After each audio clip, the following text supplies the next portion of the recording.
You've walked through a casino 100 times. You lost track of time, lost track of the exit, maybe lost track of your rent money, and you never once stopped to ask why. Here is the truth. Nobody put on a billboard. The confusion wasn't an accident. The emptiness wasn't neglect. Every corridor, every curve, every stretch of nothing between you and the door was drawn on a blueprint by someone who knew exactly what they were doing. And the chief executive officer of the biggest casino company in the world eventually told us exactly how it worked. Hi, my name is Michael, and this is Old Vegas Legends. The question nobody asks. Let me ask you something.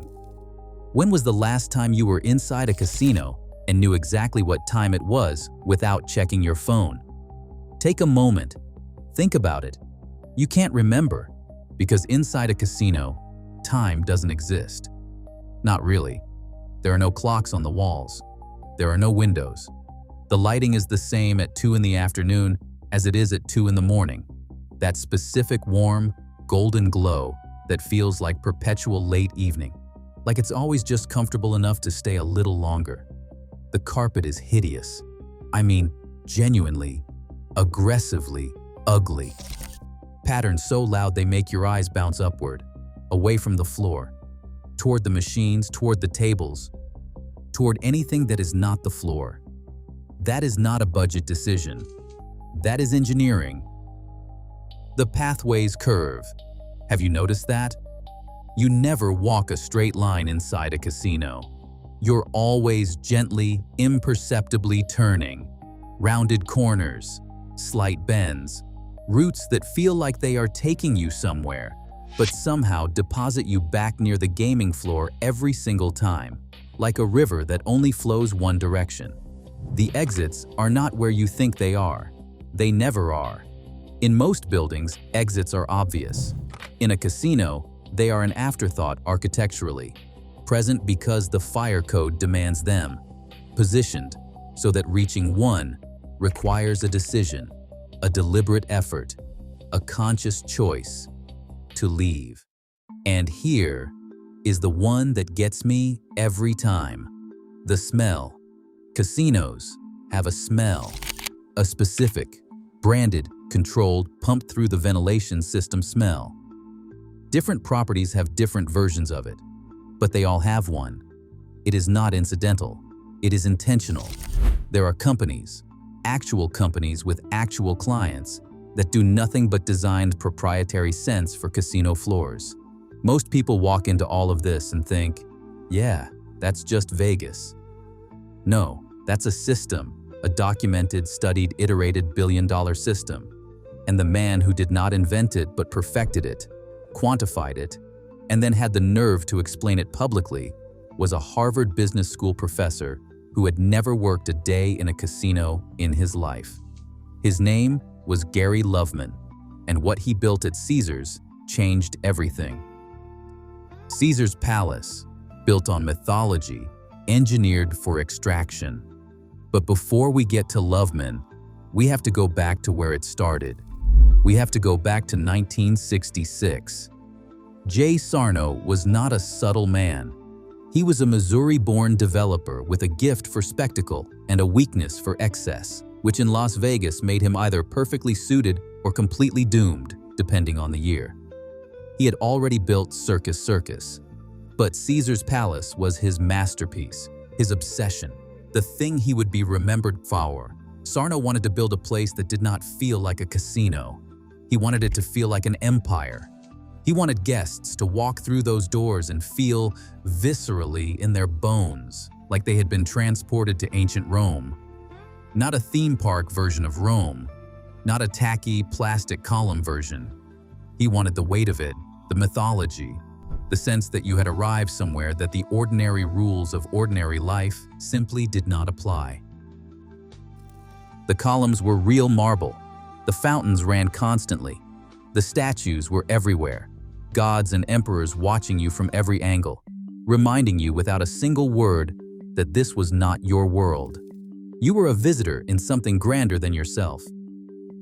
And visitors, Sarno understood intuitively, behave differently than locals. Visitors are looser, more generous with themselves, more willing. The name itself was deliberate.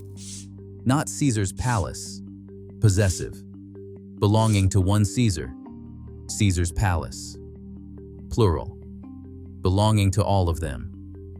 You weren't in someone's house. You were in a civilization. Sarno never read a psychology textbook in his life. He didn't need to. He felt it. He understood something about human beings that most people in the hospitality industry were too conventional to grasp. People don't come to Vegas to gamble. Not really. They come to become someone else for a weekend. They come to feel powerful and reckless, and free from the version of themselves that has a mortgage and a boss and a doctor who keeps telling them to cut back on salt. Give them a costume, give them a stage, give them enough grandeur that their inhibitions feel small by comparison. Then put the casino floor in the middle of all of it. The original Caesar's floor was enormous, deliberately, almost aggressively enormous. Vast stretches of space between attractions. Long walks between the entrance and the tables. Wide corridors that made you feel exposed, unmoored, slightly uncertain about where you were and where you were going. Sarno called it luxury. He called it scale. He called it Roman. Gary Loveman, 40 years later, would call it something else. He would call it design, and he would prove with data exactly what it was doing to your brain. Gary Loveman, the Harvard professor who became the house.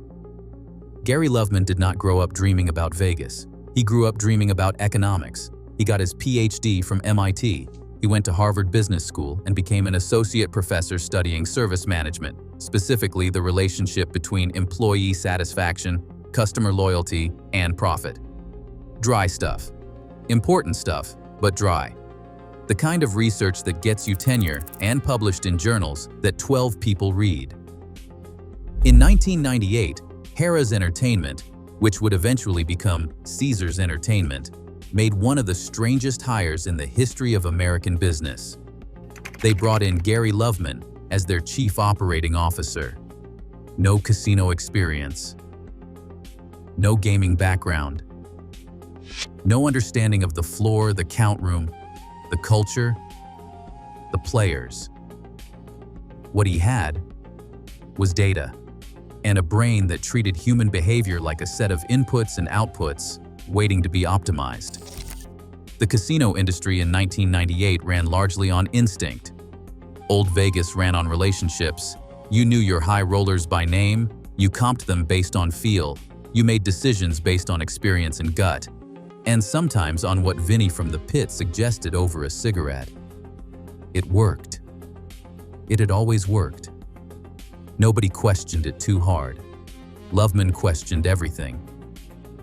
He launched the Total Rewards program, a customer loyalty system that tracked not just how much you spent, but how you spent it, what games you played, how long you sat at a machine, what time of day you gambled, how you responded to different offers and incentives, how long you stayed when you got a free meal versus a free room, what made you come back and what made you stay home. Harrah's built one of the largest customer databases in American retail history, hundreds of millions of data points. Every spin, every hand, every dollar, mapped and cataloged and analyzed. And what the data showed changed how the entire industry thought about its customers. The most valuable casino customer, the one who generated the most reliable, sustainable revenue over time, was not the whale, not the high roller flying in on a private jet and dropping $200,000 in a weekend. That person was exciting. That person made great stories. But that person was also unpredictable, demanding, expensive to maintain, and capable of winning it all back on a hot night. The most valuable customer, the data said, was a middle-income regular, a school teacher from Memphis, a retired pipe fitter from Cleveland, someone who came 4 times a year, played the slots for 3 hours, lost $200, had a nice dinner on a comp, and went home happy enough to come back in 3 months. Multiply that by millions of customers, and you weren't just profitable, you were printing money. Loveman became Chief Operating Officer in 1998. He was named Chief Executive Officer in 2003. By 2005, Harrah's had acquired Caesars Entertainment in a $9 billion deal, the largest acquisition in gaming history at the time. And now, Gary Loveman, the Harvard professor with the loyalty database, was running Caesars Palace, the most storied casino address in the world, the place Jay Sarno built on marble and mythology, and the deliberate engineered weight of ancient Rome. Loveman did not see mythology. He saw a data set. The confession, what he actually said. Here's the part of this story that I find genuinely remarkable, and I want you to pay attention here, because this is the moment it stops being theory and becomes documented fact. Gary Loveman talked about this openly. In interviews, in business school case studies, in presentations to investors and industry conferences. He did not hide the philosophy. He explained it, with clarity and without apology. From his perspective, it was not sinister. It was science. It was service management applied to a casino. It was data. In multiple documented interviews and business publications, Loveman laid out the core of the Caesars operating philosophy. The goal was not just to get customers into the building. Any casino could do that. The goal was to extend time on device. That is the industry term, time on device. How long does a customer remain actively engaged with a gambling product? Every minute of extended engagement was measurable revenue.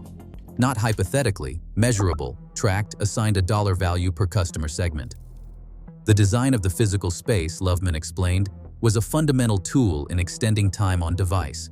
Not the games, not the odds, the space itself, the empty corridors, the vast, seemingly purposeless stretches of casino floor between one attraction and the next, the wide-open lobbies that feel slightly too big, slightly too quiet, slightly disorienting in a way you cannot quite name.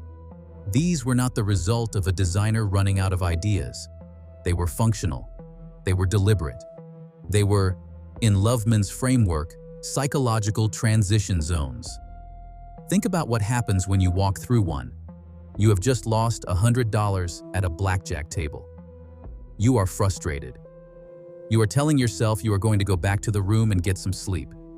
You start walking, and you walk through this long, quiet, slightly confusing corridor. The lighting is gentle. There's a faint sound, not music exactly, more like ambient warmth. There are no windows. There is no reference point that tells you how long you have been here or how long it would take to leave. You pass a bar. You pass another bank of slot machines. You pass a lounge with comfortable chairs and soft light. By the time you reach the other side of that corridor, the frustration has softened. The decision to go to bed feels less urgent. The rational voice that said, "Stop. Go upstairs. You have spent enough," has been quieted, not by anything dramatic, but by the simple, relentless sensory neutrality of the space you just walked through. And there is another machine, and maybe just one more. That corridor did its job. Loveman went further. He talked about the data, showing that customers who navigated larger, more complex casino floors with more distance between amenities, more open space, more of those transitional corridors, spent more time gambling than customers in smaller, more efficient layouts. The inefficiency was the point. The emptiness was the mechanism. I will be honest with you. The first time I really dug into this, I sat back in my chair for a full minute, just thinking about every casino I had ever walked through. Every time I had told myself I was on my way out and ended up at a slot machine 30 minutes later. The empty space did not feel like nothing. It felt like a reset button. And that is exactly what it was. The architecture of disorientation. Let's break this down piece by piece, because it goes deeper than the corridors. No clocks. This one is so well known that people joke about it. Casinos do not have clocks. Sit with the actual effect for a second. Human beings are temporal creatures. We orient ourselves in time constantly, unconsciously, the way we orient ourselves in space. When you remove time cues, you remove a fundamental anchor. You become, in a very measurable physiological sense, more present, less connected to the world outside, less aware that you were supposed to call your wife at 8 or that your flight is tomorrow morning. The casino is your entire reality. And Caesars understood this before it was studied in a lab. No natural light. Same principle, doubled. Natural light is the original clock. Sunlight tells your body what time it is, regulates your cortisol, your melatonin, your sleep-wake cycle. Remove it, and you remove another anchor. The golden casino lighting, warm enough to be comfortable, dim enough to be intimate, consistent enough to erase time, is not an aesthetic choice. It is a physiological intervention. The carpet. I keep coming back to the carpet because it delights and horrifies me in equal measure. The patterns used on casino floors, loud, geometric, often genuinely disorienting, are specifically chosen to prevent your gaze from resting on the floor. Your eyes move up, toward the machines, toward the tables, toward the action. There are academic papers about this, actual academic papers. Someone got a research grant to study casino carpet, and the conclusion was exactly what Sarno accidentally figured out in 1966. Curved pathways. Straight lines create momentum. They tell your body you are going somewhere, you are making progress. There is a destination and you are approaching it. Curves do the opposite. Curves are exploratory. They slow you down, make you feel like you are wandering rather than traveling. In a casino, wandering is revenue. Momentum toward the exit is lost revenue. The curves are deliberate. The smell. Different casinos pump custom-scented air through their ventilation systems. There is documented evidence that certain scents, specifically warm, slightly sweet, subtly floral, are associated with increased time spent in a space and increased spending behavior. The Mirage has a scent. Caesars has a scent. The Bellagio has a scent. You probably could not describe any of them, but your nervous system noticed every single time. The sound. Not music, sound design. The specific frequency of slot machine payouts, those bright cascading electronic tones, are tuned to register as rewarding signals in your brain even when you are watching someone else win. The ambient noise level on a casino floor is carefully calibrated. Too loud, and it becomes stressful. Too quiet, and it becomes eerie. The sweet spot is a specific, maintained, engineered level of comfortable stimulation. Now, layer all of that together. No clock. No windows. Disorienting carpet, curving paths. Controlled smell. Controlled sound. In those long, quiet, neutral corridors, resetting your emotional state every time you try to leave. You were never just gambling. You were inside a machine. The empty spaces are the trap. Let me tell you the part that took me the longest to fully accept. The empty spaces are not a budget decision. They are not a planning oversight. They are not the result of a designer who ran out of ideas for what to put in a corridor. The empty spaces cost money. The square footage they occupy on the most valuable real estate in the United States of America, the Las Vegas Strip, costs an extraordinary amount of money to leave intentionally underdeveloped. And Caesars did it anyway, because the return justified the cost. Here is how it works, mechanically. You are gambling. You have been gambling for 2 hours. Somewhere in the back of your mind, a rational signal is beginning to form. You have spent more than you planned. The responsible part of you is starting to assert itself.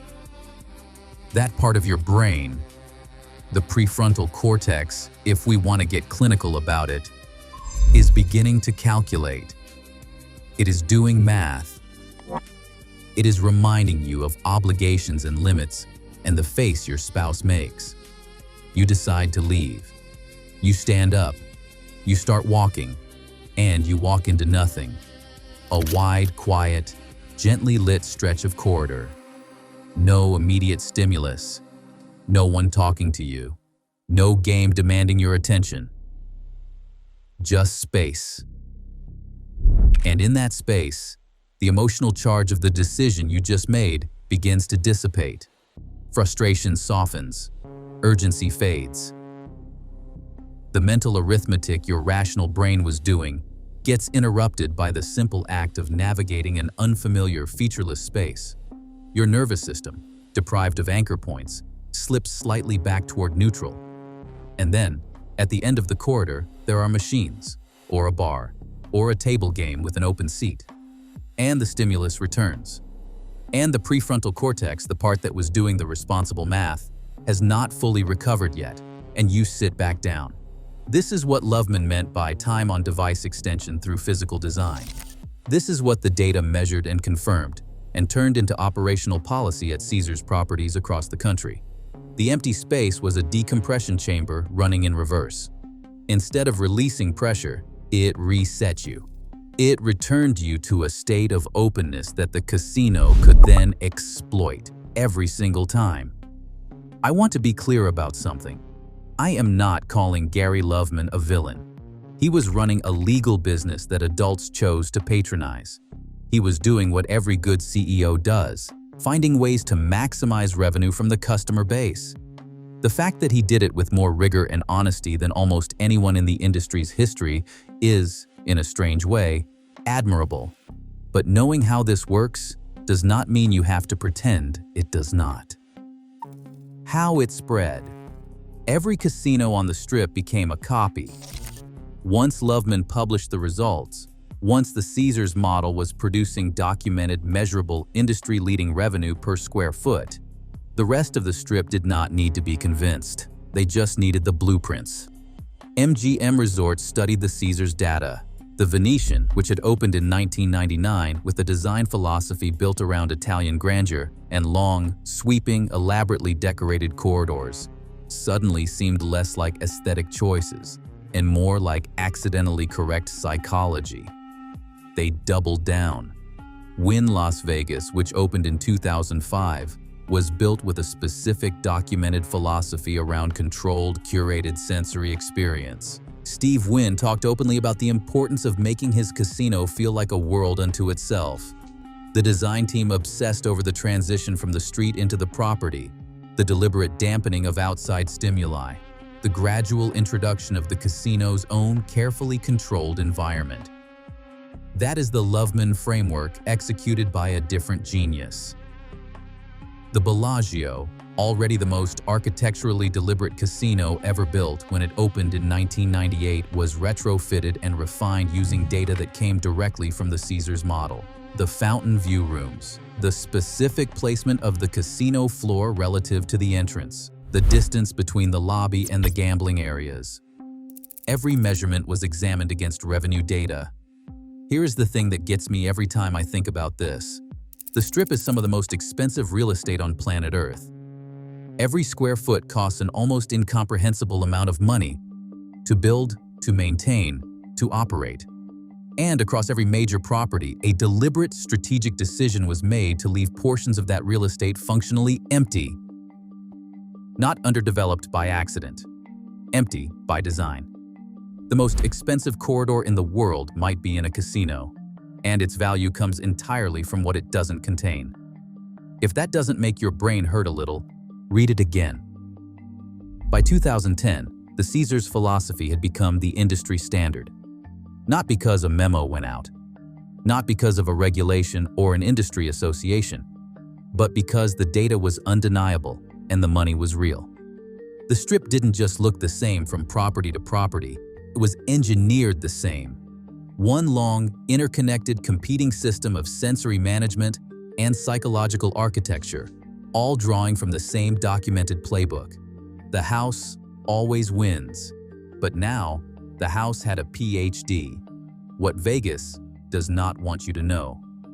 Let me give you some numbers, because this is where it stops being philosophy and becomes something more uncomfortable.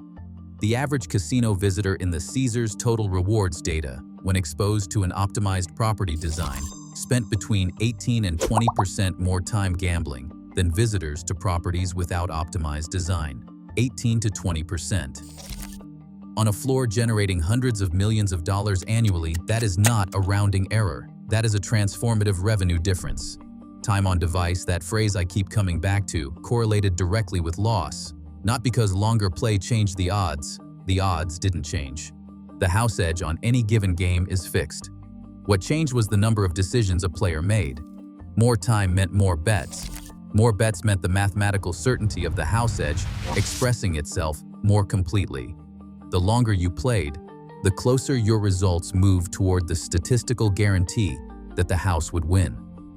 The empty spaces, the disorientation, the removal of time cues, none of that changed a single number on a single game. What it did was manufacture the more decisions. It extended the experiment. It gave the math more room to work. Caesars also discovered something in the data that nobody talks about enough.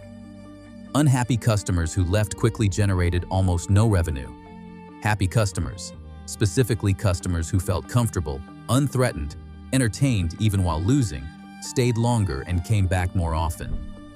The philosophy then was never to trap anyone. It was to make losing feel acceptable, comfortable even, a reasonable exchange for an experience. The free drinks, the comfortable chairs at the slot machines, the warm lighting, the pleasant ambient sound, the smell that makes you feel vaguely at ease without knowing why. All of it was engineered to make the moment of losing feel like a small, painless, unremarkable event. Not a failure, not a warning, just a moment, quickly replaced by the next one.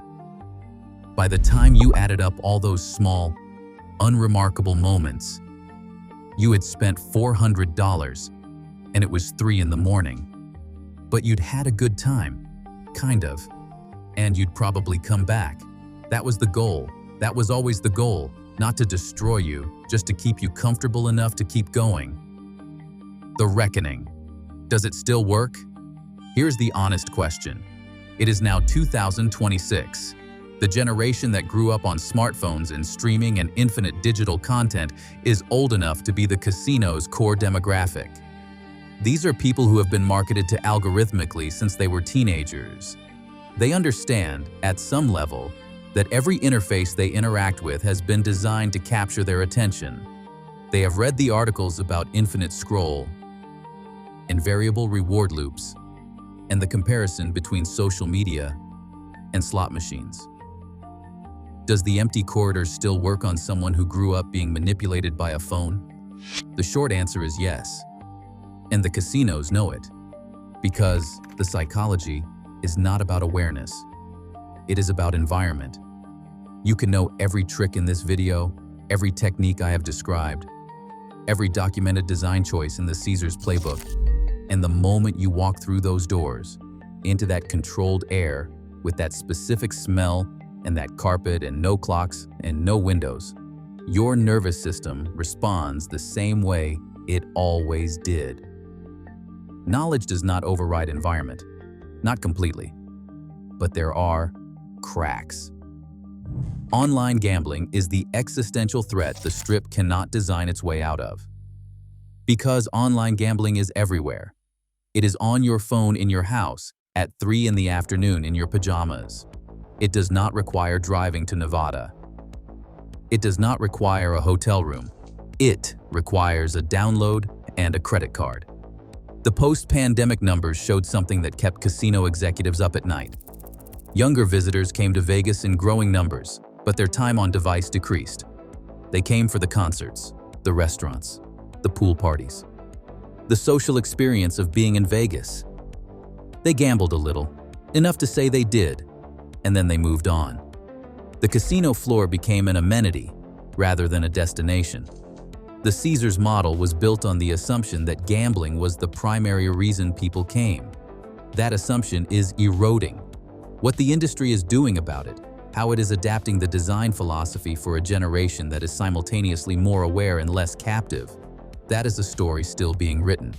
And it might be the most important story in Las Vegas for the next 20 years. What it all means. Here is where I land on all of this. Jay Sarno built Caesar's Palace in 1966 with the instincts of a showman and the appetite of a gambler.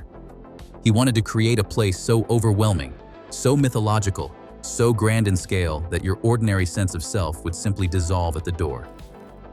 He did it with marble and fountains and Roman emperors. He did it on feeling, on vision, on the kind of arrogance that builds empires and gets you indicted simultaneously. And Sarno managed both, which is very on brand for Las Vegas. Gary Loveman came along 40 years later with a doctorate and a database, and he did something Sarno never could. He explained it. He measured it. He proved that the thing Sarno felt was real, that the design of a space could extend time, soften decisions, manufacture comfort, and extract money, not through deception exactly, but through engineering. He turned a feeling into a formula, and once it was a formula, it was repeatable, scalable, deployable across dozens of properties, in dozens of cities. It spread across the Strip like water, finding its level. Every major casino absorbed the philosophy. Every major casino floor became, to some degree, a version of what Loveman described. The empty spaces are the most expensive thing in Vegas, and they are worth every penny to the house. I think about the people who built this city. Benny Binion on Fremont Street, running the highest stakes games in the world on a handshake. Bugsy Siegel in the desert, sweating through cost overruns on the Flamingo, convinced he was building the future. Tony Cornero dying at a craps table before he ever saw his Stardust open its doors. Men who ran on guts and gunpowder and the pure, audacious belief that a desert could become a kingdom. They understood human nature the way hunters understand prey. Instinctively, completely, personally. What Loveman added was the science to match the instinct, the data to confirm what the gamblers already knew in their bones. People want to lose themselves. They want a space where ordinary rules do not apply, where time does not exist, where the version of themselves with the mortgage and the Monday morning commute can simply disappear for a weekend. Vegas has always sold that. It is always known that is the real product, not the gambling, not the shows, the disappearance, the empty corridors, the curved pathways, the engineered air and controlled light and absent clocks. All of it is in service of that one fundamental promise. Walk through these doors and stop being yourself for a while. The house just figured out how to charge you extra for it. Every time you walk into a casino now, and I say this as someone who loves this city, who has spent a significant portion of his adult life thinking about it and writing about it, you are walking into a design system. A beautiful, elaborate, expensive, meticulously maintained system built to one specification: keep you inside, keep you comfortable, keep you gambling. Knowing that does not make it less impressive. If anything, it makes it more so. Because the men who built it did not just build casinos, they built the most sophisticated environment for the extraction of voluntary human wealth that has ever existed on Earth. And they put it in the middle of a desert in Nevada and covered it in neon and called it paradise. I mean, respect. That is Las Vegas. That has always been Las Vegas. My name is Michael. This is Old Vegas Legends. If this story made you see those casino floors a little differently, hit subscribe, because every week we go deeper into the city that never sleeps and never quite tells you the truth. But we do.